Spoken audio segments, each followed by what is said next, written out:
I want to celebrate Sri Lanka for its recognition as the UN World Restoration Flagship. Congratulations, Sri Lanka.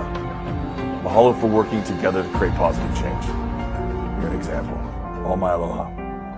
Jason Momoa, the actor who plays Aquaman in the DC film, has congratulated Sri Lanka for being named a United World Restoration Flagship. Momoa, a native Hawaiian, has praised Sri Lanka's efforts to rebuild and restore its mangrove ecosystems after the tsunami. He also highlighted Sri Lanka's commitment to fostering harmony between nature and humanity. On February 13, 2024, the United Nations announced that Sri Lanka is one of 7 UN World Restoration Flagships. The recognition is for Sri Lanka's efforts to restore and expand its mangrove cover by more than 50%. The United Nations announced 7 new World Restoration Flagships in the lead up to the 6th UN Environment Assembly.